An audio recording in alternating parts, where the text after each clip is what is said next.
होती है ना, ये जलाधारी नीचे का हिस्सा समझना जरा अच्छे से। जलाधारी होती है, शिवलिंग अलग से होता है।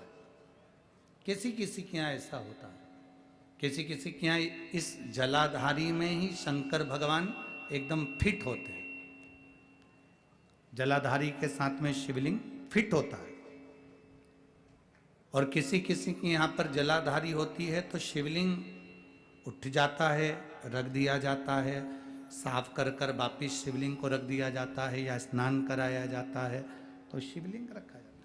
अब कई लोगों के मन में एक प्रश्न आ जाता है कि गुरुजी हमारे यहाँ जो शिवलिंग है, हमारे यहाँ जो शिवपिंडी है, हमारे यहाँ जो शंकर जी की पूजन करते हैं उसमें जलाधारी अलग है, शिवलिंग अलग है, तो क्या मंदिर में भी कई मंदिरों में ऐसा होता है कि जलाधारी होती है, शिवलिंग अलग से होता है, स्नान कराओ, पूजन करो, आराधना करो, नीचे उसमें जल भर जाता है, दही दूध भर जाता है तो लोग उसे साफ कर देते हैं।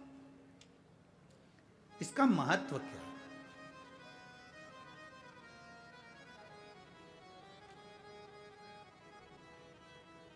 पहले तो अच्छे से समझ लो उसको।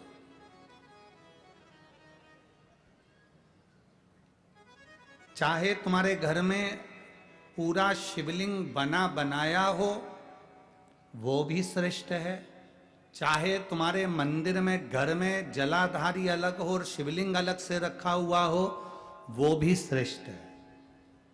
बस अंतर एक है, केवल एक अंतर उसमें भारी है। कौन सा अंतर भारी है? कि जो शिवलिंग फिट है, जो शिवलिंग उसमें लगा हुआ है, उसकी आप आराधना कर रहे हैं, उसमें आप जल चढ़ा रहे हैं, भक्ति कर रहे हैं, आराधना कर रहे हैं, उसका भी फल पूरा मिलेगा। जो शिवलिंग अलग से है, उस जलाधारी पर रखा हुआ है, उसकी आराधना कर रहे हैं, उसका भी फल पूरा मिलेगा। पर अंतर इतना आता है कि जैसे जो फिट शिवलिंग है जलाधारी के साथ रखा हुआ, उस पर एक बेलपत्र चढ़ाई हुई, एक बेलपत्र चढ़ाई हुई हजारों फल देने वाली होती है। जो अलग शिवलिंग अलग जलाधारी होती है उस पर एक बेलपत्र भी अगर हम चढ़ा रहे हैं तो वो सहस्त्र सहस्त्र फलदायी प्रदान कर देती है। उसमें